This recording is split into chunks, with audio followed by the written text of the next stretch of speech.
anybody scores. Hey, I think Celtic are doing this anyway.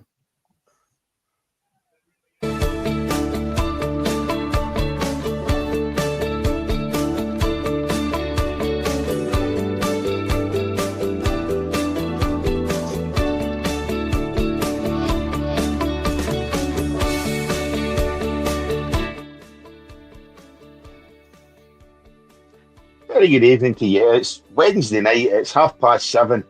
Words that I don't normally utter, but hey, never mind. I'm certainly not on here anyway. But you are tuned to the Football Pitch live on YouTube with me, Cameron McDonald, Dennis Newell, and we also have the Falkirk Stand. So we will be talking Falkirk tonight. Dale Wilson of the Falkirk Stand is with us as well. Just like to say, go ahead, like, subscribe, find us on YouTube, do all that good stuff. We are now well beyond our half century of subscribers. So we're getting right up there now. We're getting closer to my age in terms of subscribers, and pretty soon we'll be pushing towards Dennis's age as well. So go ahead, like, subscribe, tell your pals. They are not going to get football chat like this anywhere else on the internet. Trust me, nobody else would pay for this, that's for sure. But first of all, good evening, Dennis. How are we? I'm fine, Cammy. Good evening to you. Good evening to Dale. And how was your trips, Cammy? Because obviously we've been dipping our toe in with the podcast while you've been away. Yeah. So how was your trip? Washington was brilliant. Thoroughly enjoyed it. Getting over there, getting a real game was brilliant. And it's an experience that I cannot wait to revisit next year. You know, it was just absolutely fantastic. Lanzarote, nice, bright, sunny, superb. I'm burnt to a crisp. Pretty soon, Dennis, I'll be up for a game with one of these Scottish sides here, you know, with that kind of colour, where we get a game pretty shortly, you know what I mean? So we've got that coming with a suntan. Yeah. Manchester last night, and I'm away again over this weekend before I'm back to work on Monday, so that's it. Dale, good evening. I never got a chance to say hello to yourself. Good evening. How are you both doing? He's all right, yeah? Yeah. I'm no bad, as you say. Getting back to reality, so that's it. It's always the same. Once the holiday head's over, that's it, you know. So anyway, I'm in a position where I'm hosting a show, and I've been pretty much out of things, as I say, in terms of what's been happening. But I know, Dale, last night your Falkirk Bairns had a 2-each draw with Hibs, so it's a good enough place to start. How's the first few weeks of the season been for the Bairns? It's been a bit up and down, to be honest with you. The first game against Dundee United, you're kind of dipping your toe back into the league, a bit back into reality, really. And I think we acquitted ourselves pretty well against them, to be honest with you. I mean, Jim Goodwin's got a really good side there. He's got a side that are up and at you for minute one, to be honest with you. No, like they never leave anything on the pitch, you know what I mean? So I think we done all right that game. Come away with a draw, quite happy with that. The Livingston game the following week, that was a wee bit of a salient to bear, I'll be honest with you. They seem to have the Indian sign over us. And Davy Martindale he could do anything. And I think John McGlynn would blink, to be honest with you, you know what I mean? So we got a bit of a lesson in that game, unfortunately. Obviously, we got Celtic in the Cup, and it wasn't quite the same game as it was before, you know, last season. Mm-hmm. We didn't really fight them as much as I would have liked us to have. But it is what it is, you know. They were always going to score a few goals against us. That's just how it is. We're quite an expansive team, so you know they were just making the space. They were getting the balls into the box, and ultimately they beat us on the day. The next game, I'm trying to think, that was Aberdeen. The 1-0 victory up there. I mean, there was an introduction to a couple of the new lads that we got down south, most notably the laddie Wilson, Carell Wilson, his name is. He's a winger, and we've kind of, our wingers have been a bit, I suppose they're kind of learning to adjust to the Premier League. I mean, Alfie Agyeman, he came to us in League One. He was kind of classed as a League One winger, to be perfectly honest with you, back then. Lovely guy, hard-working lad. You know, if you bring him on for the last 20, 25 minutes, he'll run at defences all day. You know, he'll run at defences all the time. He gets called Captain Chaos by our fans because sometimes he doesn't even know what he's got to do himself. He'll trip over the ball. Next minute he'll ping one for about 25 yards into the top of the net. Just one of the guys, typical sort of boy that you would get at our level, like, eh? Yeah. Ethan Ross is another winger. He got injured in pre-season, and he's a lad that I would have really liked to have seen. He's the sort of boy that would have VAR doing its thing because he's really quick with the ball at his feet, and he can draw a foul quite well. But he can also get by a man, basically, no bother at all. Calvin Miller, I don't know if you know about Calvin Miller. He came through the Celtic ranks a good number of years ago. It was a wing back then, a left-sided wing back. He then kind of went down south, came back up to Morton, and ultimately we got him in the League One. Now I never thought for a minute that we would have been able to get a boy of his quality at that level. Because, he's a really good player. He came in, done really well League One, really well last year, and he's struggling a wee bit now to adjust to life in the Premier League. Top league. Yeah. But I would say as things go, we've been doing all right. We went into last night's game. I'm very much the thing that Hibs didn't really hold a lot of fear for me when we play against them. I know that's maybe a bit of a harsh thing to say, but we've always done pretty well against Hibs. Maybe not much in the league in recent times, because we've not played them in the league, but you know what I mean. But in cup games, we've always been up and at them. And I did have a feeling that last night was definitely going to have lots of goals because obviously Hibs concede quite a lot. Hibs, that's right, yeah. We concede quite a lot as well, so it was going to be either 4-0 to them or maybe a 3-2 to us or a 2-2 as it ended up. But the game itself, I mean, we didn't start. We started off pretty well. One of your new lads, we got for Manchester United, Ethan Williams. He's another winger. Tall laddie, really good in the ball, excellent with both feet. He came in for the start last night, and we kind of hit them on the break, I think, for about 3 minutes. And the ball went in for the right, and he got a really good touch on the ball. But this keeper, I mean, he made a fantastic save, to be perfectly honest with you. He really did make a good save. And we didn't paper their goal for about 15-20 minutes, but we were keeping the ball in the midfield. And then the thing that we need to learn is pretty much every team that's going to come to our stadium this season in the Premier League is going to allow us to hay the ball because they all know how to play in the break. They all know how to get the ball on the pitch. So we'll need to learn for that. And what actually happened was, you've probably seen it, well, you might have known actually, but they got a penalty. This was a bone of contention. If you're the old school kind of like us, you're saying that's never a fucking penalty. It's no way that's a penalty. The ball did hit his hand eventually after it scalped him in the mush, right? So his hand's away up like that. Now the ball's about sort of a yard away from him. Yeah. What chance have you got, eh? No chance. But the hands up away from his body. That's the thing. But everybody in the stand where we're sitting, if he had gave the penalty right there, right then, we would have probably taken it. If VAR had intercepted right there, right then, we would have accepted it. But no, what happened was about 3 minutes later, I kid you not, after about 3 or 4 different phases of play, the ball just gets picked up by the referee and his hand goes to his ear and VAR check for penalty. And we all knew it was going to be a penalty because you're not going to send them back for that. They got the penalty. You could say it was undeserved, but we did ride our luck a wee bit. Scott Bain tried to play out for the back, and he made a good save, but we should have probably been 1-0 down at that point anyway.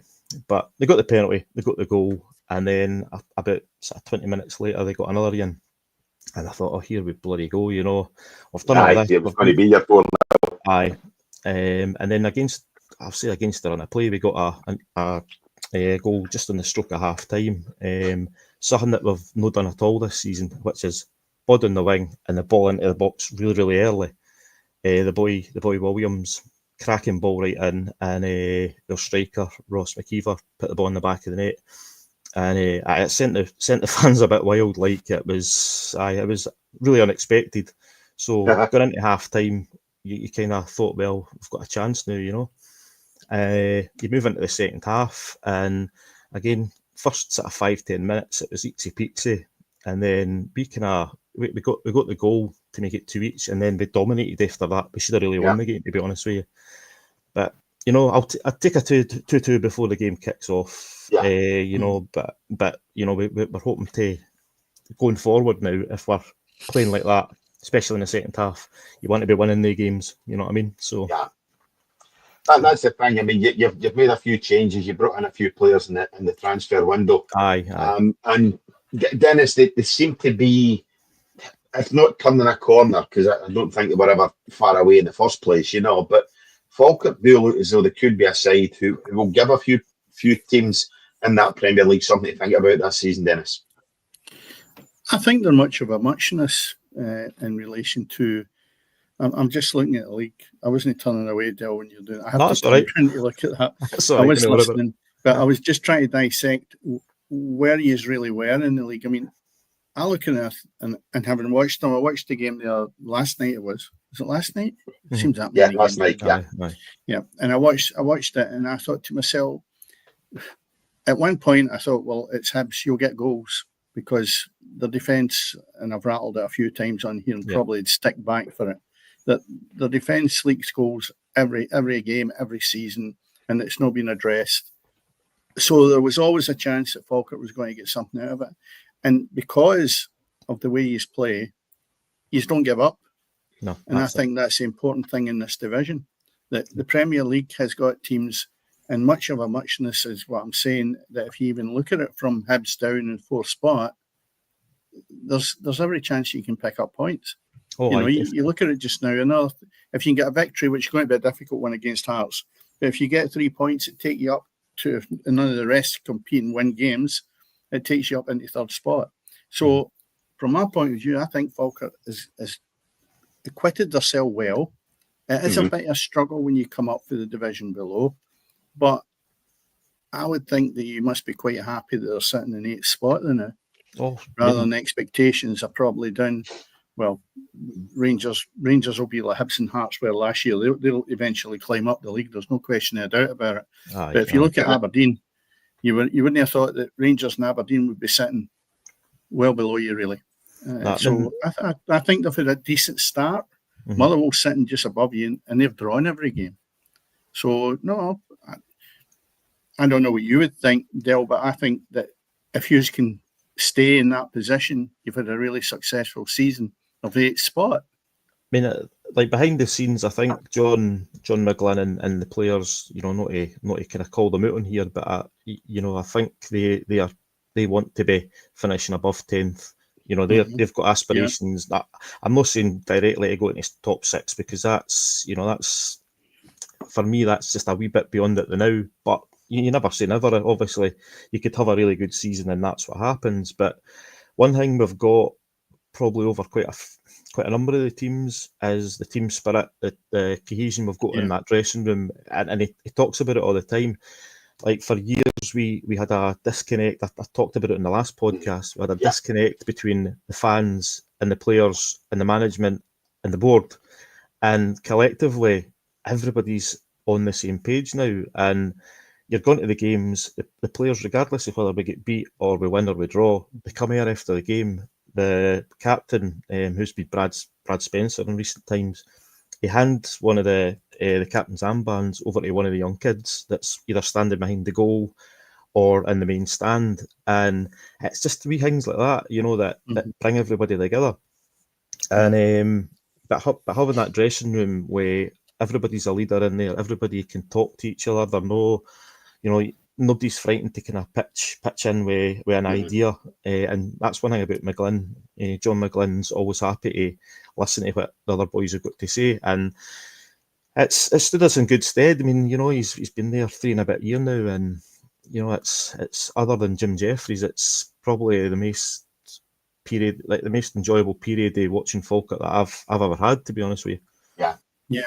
He's a humble guy, and I think he's probably brought that to the dressing room, that it doesn't look as if there's, you use the word, big time Billy, so there doesn't seem to be that in the dressing room where the players going on the park.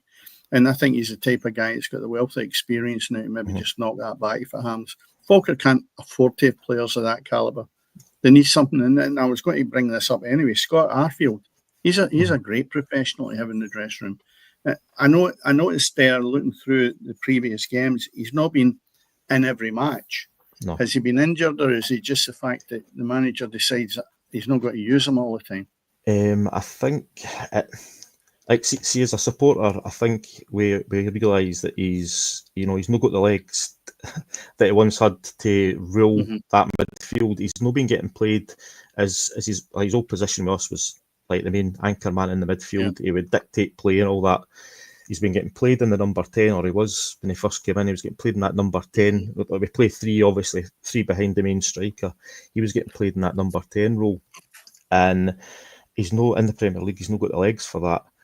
He started the Aberdeen game on the left of the three up top, more as a kind of to keep a bit of experience, a bit of defensive nous as well. But it didn't really offer much in an attacking sense. The last game against St Mirren, I'll be honest, he was anonymous. He came off quite early in that game.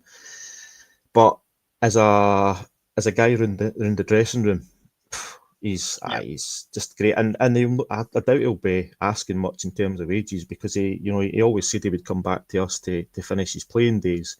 He'll probably obviously go off to Ibrox as an assistant to someday anyway in the next year or two. But as a player for us, and as a boy around the dressing room, he's second to none. Yeah, second to none. It's part of that team unity that you need, without a doubt.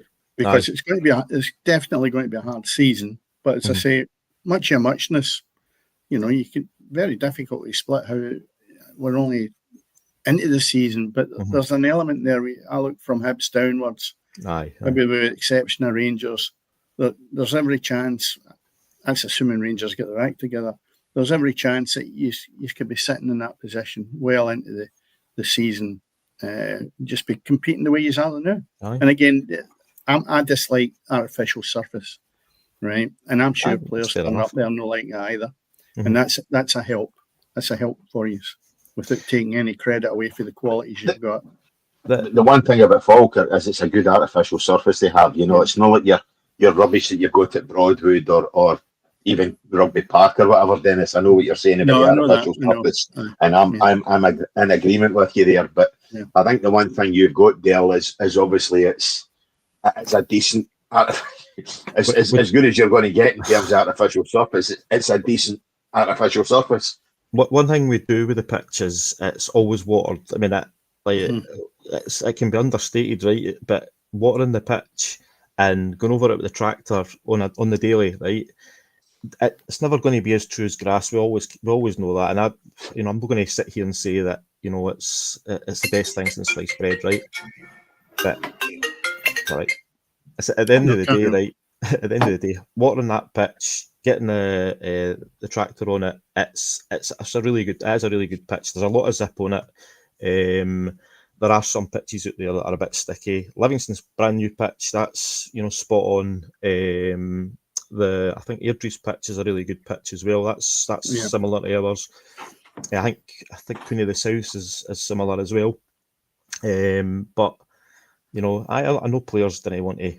A lot of players didn't want to come and play in it. I know a lot of managers didn't like it, and I know that the Premier League voted that they want it, obviously. But the next year, I think, or the year after, that's when we'll have to rip it up if we're still in the Premier League at the time. So we'll see what happens. Yeah, the one guy that loved it was Alex Smith.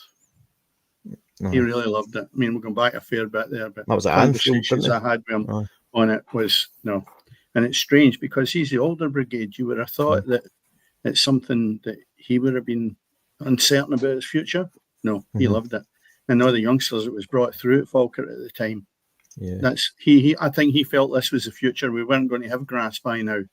But no, I've never liked it. And to be honest, though, it's been when I played on it. It was a way back when it was the first generation of this stuff. All you ended up with for the first 10 years was burn marks and cuts, and it was horrendous. And I know it's improved dramatically, and it's almost nearly at the right level.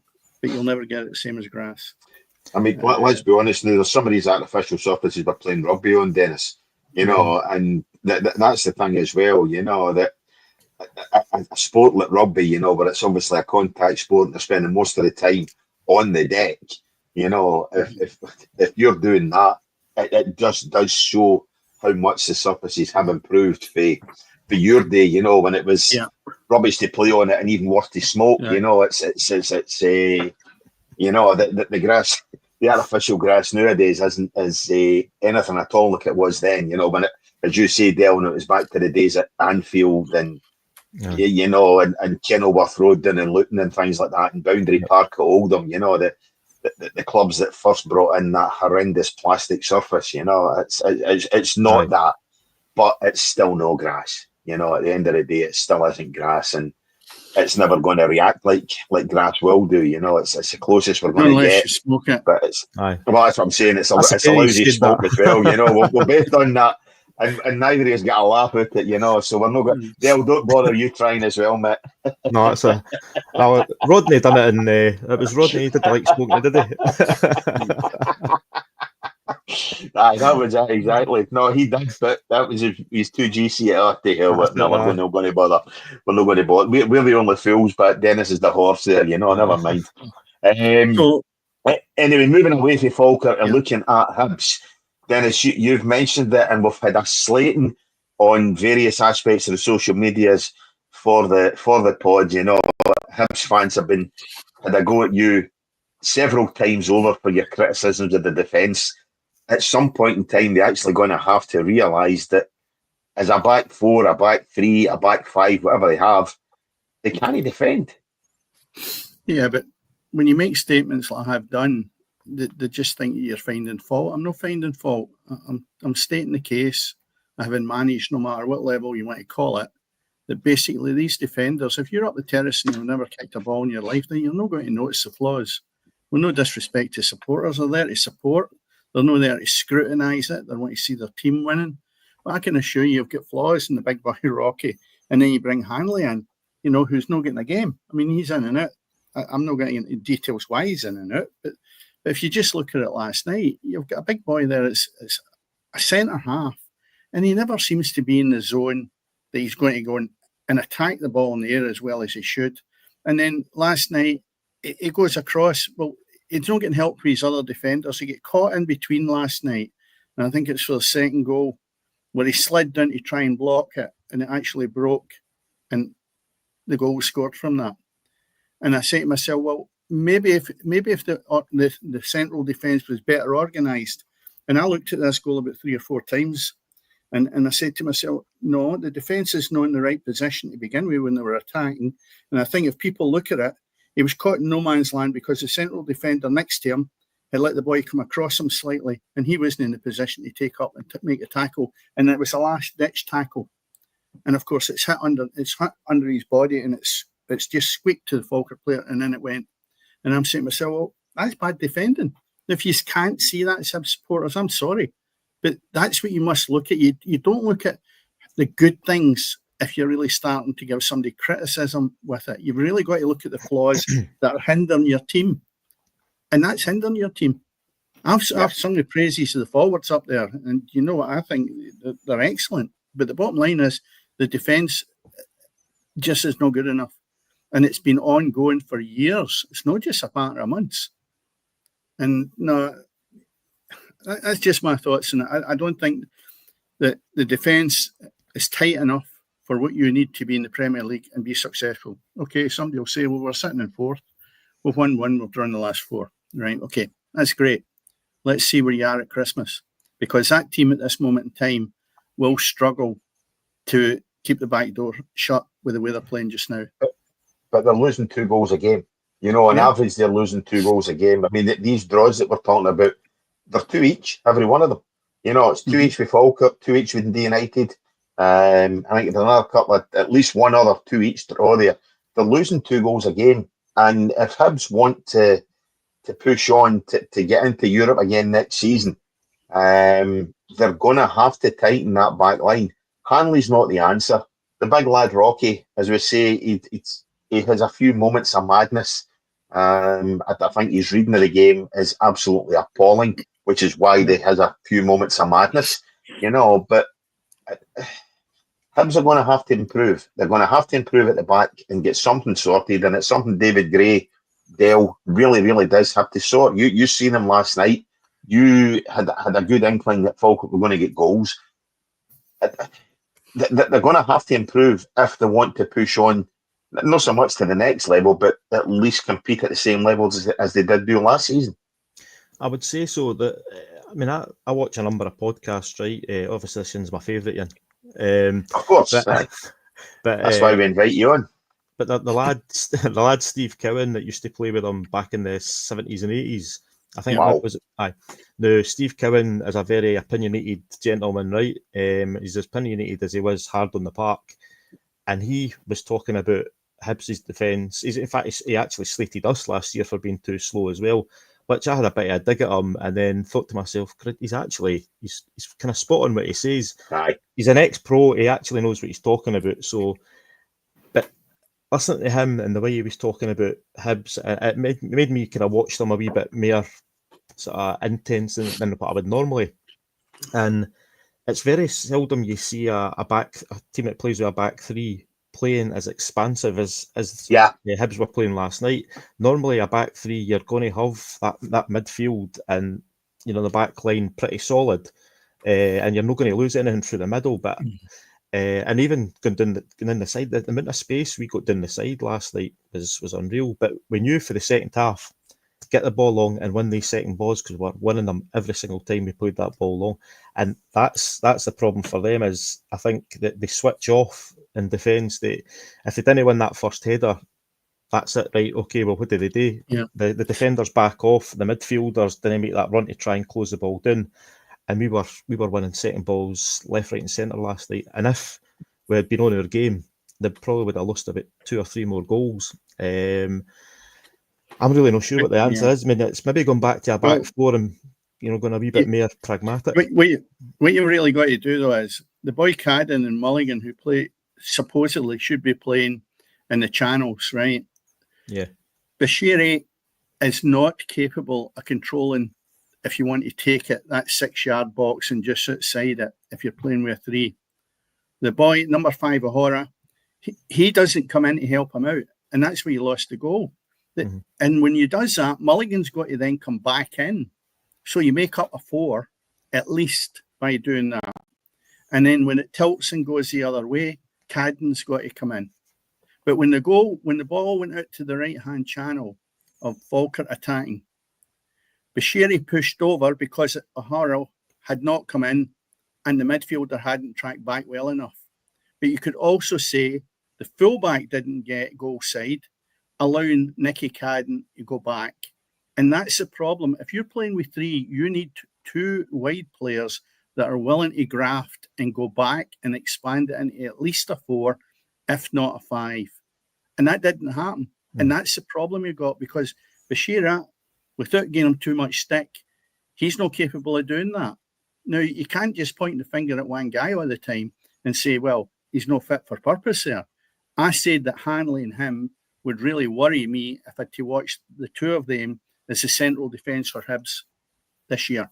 And I still say the same thing, because they're not good enough to be stopping the goals that's going to happen in the Premier League if they keep playing the same way. It's just fairly straightforward that you've got to be covering for him. He's not the worst in the world, but he's not good enough for the Premier League to be getting you up there challenging for the big boys. He's supposed to be the man that goes in to make that extra man in the midfield, because he's no bad on the ball. When he gets his foot on the ball and there's nobody about him, he's actually. But so am I. So are you. So that's right. But he's supposed to be that. For what I can gather and for what I've seen in games, he's supposed to be the man that is that extra man that steps into midfield to shore them up there. And it's like I don't think he can. He either doesn't follow instructions or he's just not good enough to do that. But it's what chances he got. I mean, the thing is, Davy Gray's an ex-defender. It's when John Hughes was with us, he was an ex-defender, and we used to lose loads of goals. So. Aye, the thing is, you if you've signed Hanley, you've got to decide, is he there just as a jersey filler, or is he going to come in there and contribute? Now, last night in that game, if you're looking at two big guys in the central defence, just kill and dispatch, then they're the two guys for you, right? But when you expose them, they're found out. And Hanley can be the same. So if you were going to play them, which would be totally against my ways of playing, Bashiri and Hanley together, well, surely with the strength they've got, it's two big guys, and you make sure that they're controlling that 18-yard box, then fine. But if you look at the first goal last night that they lost, Bashiri was on the edge of the 18-yard box at the opposite side of where the ball come in from. Yeah. And you're thinking, what were you really contributing to there when you've got midfielders and a wing back and a full back that could have been there, and you get yourself into that centre half position of being in the penalty spot? He was nowhere near that. And I look, and I'm not blaming him for that, but you've got to have somebody that's a leader in the park to be able to get players into a position that they do the job. If he doesn't know how to be a central defender, then somebody's got to help him. Otherwise, it's chaos. Yeah, I think if they do their homework on us last night, right, we play with one up top, right? Simple as that. Yeah. Ross McKeever, for a guy who's 6 foot, he's just 6 foot. He wins every header. He wins a flick-ons. He'll win every header, right? He's not the fastest in the world, and he's not a natural finisher, as has been seen sort of regularly. But what he does do, if we're playing it through the channels, he links up play really, really well with the wingers. He's done that for minute one coming into Falkirk. If they'd done their homework, I know it's maybe a change of tact for the Hibs manager, but if they maybe went with a 4 at the back and had another deep line midfielder there, that first goal probably doesn't happen, because that midfielder's already in the zone of sort of right coming in to make themselves an extra defender. And it just we're playing the 4, you're going to be naturally stopping the crosses coming in, and it didn't happen. It didn't happen last night. I'm obviously more than happy that it didn't happen, but you as a Hibs supporter, I can imagine they'll be quite peeved with how things are kind of going now. You've got to ask it, why as a Hibs fan, why are we losing the amount of goals we're losing to the way we're losing them? And I expressed that and get pelters for it. Now, I don't know if they can maybe look closer at how their defence is matching up and what's causing it. Now, remember, you can blame defence all day long, but there's a point somewhere further up the park that the move breaks down or a ball's given away. So it's easy to just point the finger at defenders. No question of doubt about that. But it's the same as a goalkeeper. If he makes a blunder, he gets penalised for it. It seems to be sometimes if a centre forward or even a midfielder gives the ball away, they don't get the same punishment really. With people picking faults with them. So but having said that, Hibs definitely need to start looking seriously at why they're leaking so many goals. And I put it down to the fact of what I've just rabbited on about for 5 minutes there. Second poorest defence in the Premier League just now, as things stand, But another result last night at Tannadice, it finished in United 2, Aberdeen 0, a result which puts Dundee United third in the table, and the Dons, we touched on it earlier on, anchored at the bottom. 5 games, 7 goals conceded, but the most damning thing is, Dennis, they have not scored a goal in the league this season. So that's for a side who last season started off so very well, and for our Scottish Cup holders, Aberdeen have been a massive disappointment this season.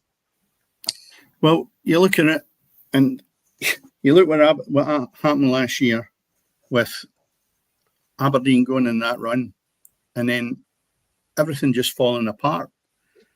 And I've still yet to think, well, what causes that when your run has been one extreme to the other? Yeah. And you say, well, you really need to start having mind games, or is there a physical presence there that maybe the manager's too nice and players are letting them down and he's not pulling them up strongly enough for it? I don't mean hairdryer treatment, but just maybe an attitude that say, look, you're not going to be here if you can't do the gig.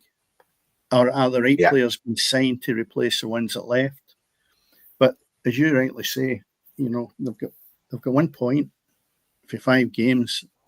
Even Aberdeen in its worst would never have been like that. Now, Jimmy Halen, how he is still in the job, I'm very much surprised. And I think Aberdeen made a statement the other day there that they were going to try and get through this, and sacking the manager wasn't the answer. I like that idea.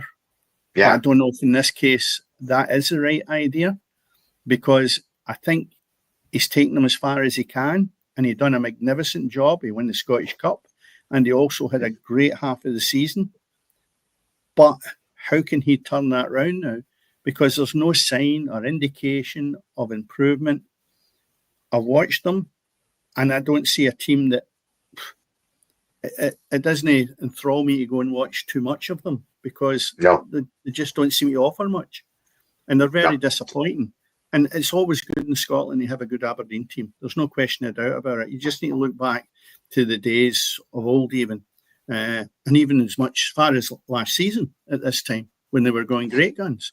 So it's good to have a good Aberdeen team, but at this moment in time, they're shambolic, and I can't see how they're going to change it, especially after that result against Dundee United. That was a game I felt, if they're really going to make some inroads, they really need to do it against a good Dundee United team just now, and it never happened. So they're at the bottom, and I think they'll stay at the bottom, and changes might need to be made sooner rather than later if they want to pick up and start to climb the league. Yeah. Dale, obviously, you've mentioned already this is your favourite podcast, so I'm sure when you listened to his last season, you'll have heard us talking about David Gray was under pressure, Stephen Naismith was under pressure at this time of the year last season. Hibs stuck with David Gray, and that brought dividends towards the end of the season. Obviously, Hearts get rid of Naismith, and then obviously the guy after that, whose name escapes me at the moment, I'm afraid, sorry. That's it. So when Critchley came in, they get rid of him as well, and they've obviously made a couple of changes. As Dennis says, he likes to see a club sticking with a manager if it's the right decision. But Thielen is under no end of pressure up there at Aberdeen for sure, And what's your own thoughts? Could he be the first, or will he be the first managerial casualty in the Premier League this season? Or will Aberdeen, true to their word, stick by him? It's a hard one to when you look at it. I mean, Thielen, he's got a wee bit of credit in the bank, which they're probably in an overdraft now, to be honest with you, right? You look at Davy Gray last year. Davy Gray is Sir Davy Gray and all that, so he had a lot of credit in the bank, and that allowed him to get through the period that it was at. Looking at parallels between the two teams at the same points, I think Hibs at least had their wee shoots that you thought, things are about to improve. And then it was that one game, I think they drew 3 each, and then they kicked on. But they were scoring goals. Aberdeen didn't even look like scoring goals. I mean, no. Against us, they had a couple of chances, yes, but I think Thielen is probably I would imagine he'll be the first one to leave. I think there's not really much else you can sort of say for that, and I can't even think anybody that would in the short term would be able to come in. They were talking about Peter leaving last night when I was sitting at the game last night. A couple of the boys were talking about Peter leaving, who is this? I think he's the assistant, and every time he's came in, they've done about sort of 3 or 4 games where they've not lost any games. Aye. But if he's part of that backroom staff, then you've got to say maybe you need to get rid of the lot of them, start afresh. But it's hard when you've spent about nearly 5 or 6 million quid on this squad. 23 players, I think they've bought. Or brought in, certainly. But if we're trying to dissect Hibs there, and what would improve it, and there's no way that I could look at Aberdeen and do the same, because there's no one shining that you would actually say, they just need this, they just need that. Mm-hmm. The whole pack needs shuffled, and it needs somebody to come in that is able to grab the whole team together and realise, look, you came here, you had potential, money's been spent on you, you're here to play football, now you start playing football. And the bottom line is that's not happening. Now, whether the manager is too nice, because I think he sounds like a real gentleman with great success last year, but it's not happening anymore. And maybe he needs help. maybe he needs somebody to bring somebody in just to kickstart them, you know. Yeah. I mean, I don't say this disparagingly at all, Dylan. It's not because you're here, but you're looking at Aberdeen side who couldn't manage a goal against Falkirk, you know, and as you've said yourself, you're a side who's leaking goals, you know, so exactly. It does just show the difficulties that they're in, you know. If you can't score against one of the league's poorest defences in the shape of Falkirk, what chance do you have, you know, and at home, by the way, they finished the game with 10 men, but I mean, as you say, they didn't really lay a glove on Falkirk that entire game for what I saw, you know. Two wins we've had there in 6 to 8 years, right? 1957 was the last one up until I think it was 2010, the season we went down. We got a win that year, and that's like I say, 68 years, 2 wins there.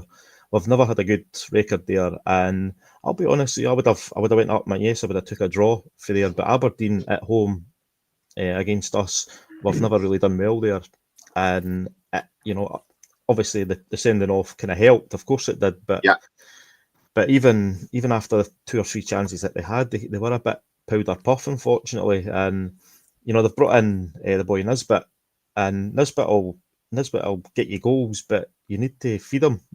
You know, if you're not giving them the chances and you're playing, you know, one up against a team that are playing with 3 at the back, say, and that are good at playing with 3 at the back, Dundee United generally, St Mirren's and what have you, they're all well drilled. I mean, you know, you just look at that. Dundee United's team is obviously well drilled. They've got a manager who, you know, in the same vein as St Mirren. I think those 2 teams are going to be there or thereabouts for each other. I think they'll be nip and tuck. They'll be 6th and 5th all the way through, I would imagine. It seems to be for them, And but with Aberdeen, it's would you stick or twist, or you know, or you just throw the cards in the bucket? You know what I mean? That's exactly difficult, really difficult.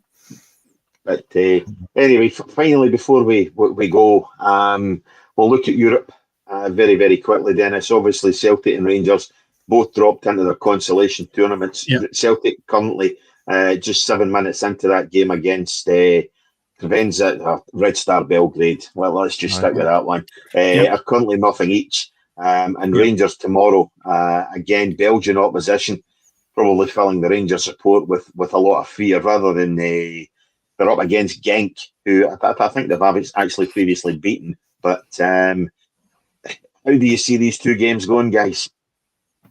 The Rangers game, I think, it's a proverbial season-defining game for Martin. I think he got that win against Hibs last week, and by all accounts, he played pretty well in the second half, especially against Hibs. They got into that game. If they win that game, that's 2 games you've won in the trot. Potentially, you know, you're going to be playing. I think they're playing Livingston on Saturday as well. So, you know, it gives you a chance to get a wee run together. But you know, the players need to go out and do the job for them, and obviously their fans need to be on their side as well. I would imagine there'll not be as many, you know, folks standing outside getting it loudy this time. I think that with it being a European game, I would be surprised, but being a European game, you'd think they'll be right up for it and be with the manager for that game. But it is that game's definitely season defining. I think if Rangers get beat there, I think Martin, you know, unless Colleen gets his arse out the door, he might be away. With Celtic, you know, they played well against Partick, and I think was it Sunday they played. Sunday, well, nothing. But you know, Partick Thistle to Red Star Belgrade, it's a bit of a step up. So it's all about, you know, if Maeda's getting his, I don't know if Maeda started tonight or not. Yeah, he did. Yeah, he started. So if he's up for it and he's wanting to, you know, if he's wanting his move away in January, say, banging a few goals, do the job for them there. The new winger that they've got, who seems to be, everybody's talking about him now. So much so that I forgot his blooming name, but he played on Sunday there. But you know, if they can get the ball out wide, get it into the channels, then they've got a chance. But it's whether all these players are up for it, and it's whether Brendan Rodgers is, you know, there's a lot of things going behind the scenes. He's interested, does he? No, he really doesn't. No. There's not a great deal coming out of Celtic Park just now at all, you know, and you just wonder, you know, the atmosphere at Celtic and Rangers is It definitely slaps a negativity, Dennis. Yeah, I mean, I've rattled my gums about The Rangers will know. I don't know how long, because of the way that the Celtic supporters seem to get shortchanged. There seems to be, it's okay. As long as we beat Rangers, that's all that matters. I'm sorry, it goes beyond that.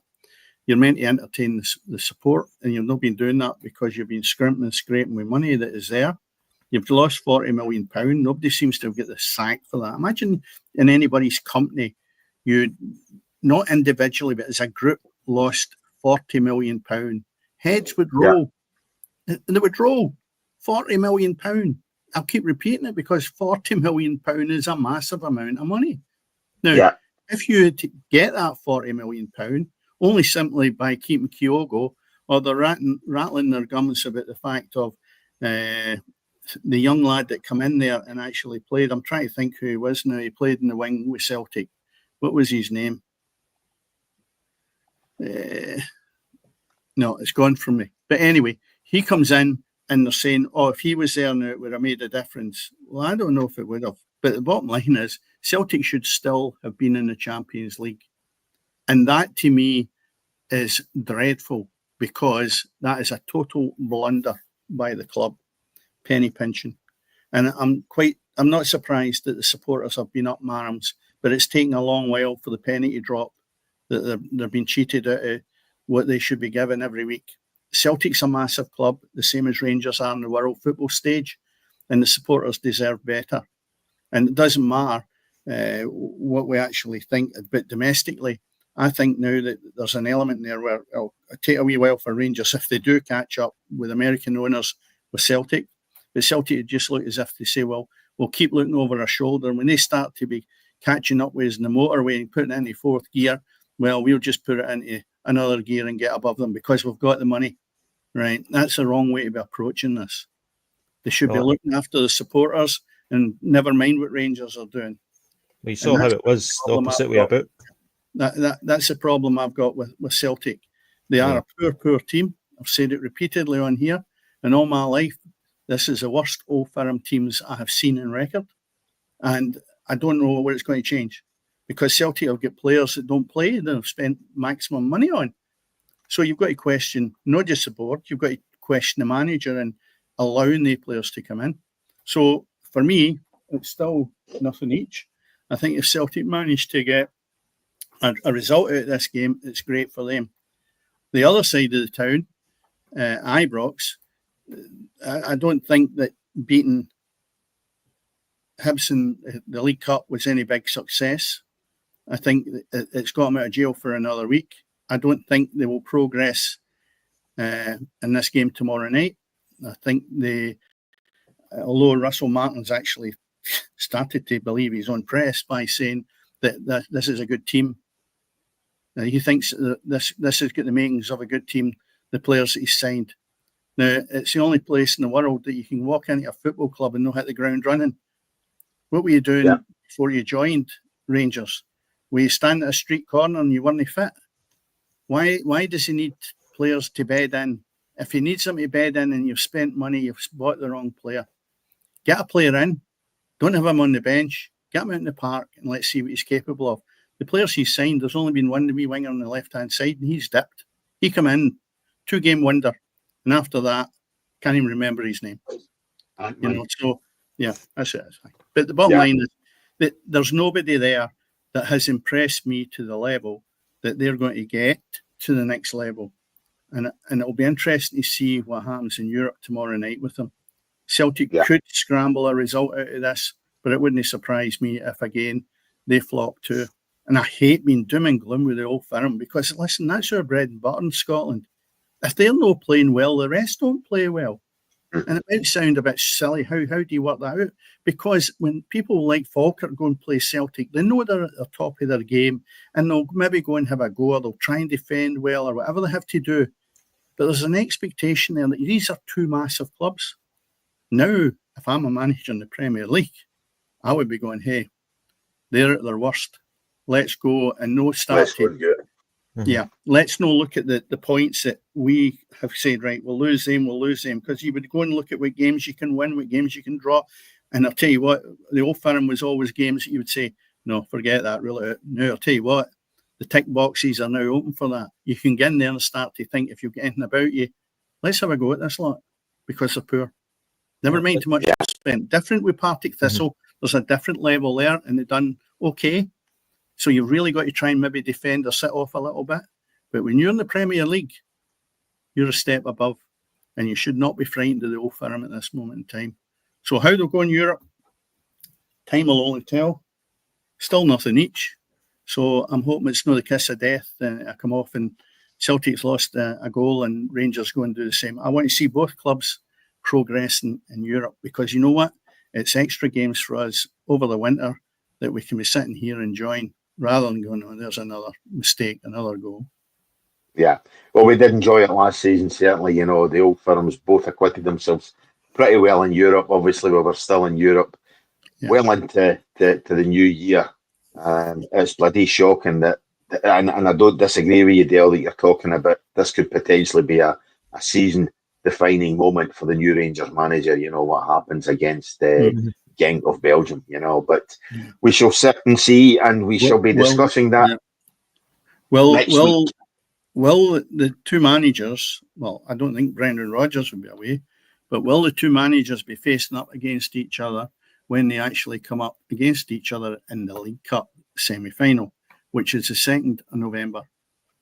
And then the other tie, of course, is a good tie as well, Motherwell and St Mirren. And I like that, because I think that's great, the way that the draw has been made for this.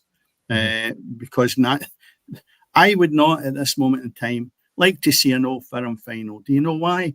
Because one of them is no good enough to play in it, right? So I'm delighted Motherwell or St Mirren's going to get a crack at it. I really am. It's a leveler.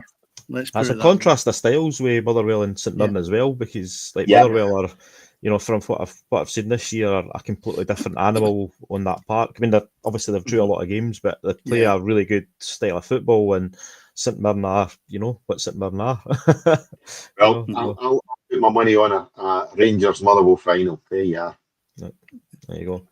I'd probably go Celtic St Mirren, to be honest with you, but just to be the, you know, the other side of the we'll sit and we'll find out, as Dennis says, on the 2nd of November. But listen, guys, it's been strange doing these shows midweek and during the week, and obviously whatever else, you know, strange times as well. So thanks to everyone who's obviously stopped by us over this last 3 or 4 weeks. We are back next week to our normal time of Friday night at 7 o'clock, but the man who's at the bottom of the screen will be missing, but we'll have a reliable couple of replacements for him. Dennis, you enjoy yourself next Friday evening. But to everyone else, I would like to say thank you very, very much, as I say, for listening. Go ahead, go ahead, subscribe, tell your pals. It really does help us. We're actually starting to get on that YouTube algorithm now, so if you go ahead and like and subscribe, we'll get a better chance of getting up that algorithm with YouTube. But thanks very much, as you say. And when you go, Dennis. That includes the Hibs supporters. Aye. You'll miss his rants next week, but the following week, I'm quite sure he'll be back on about your defence.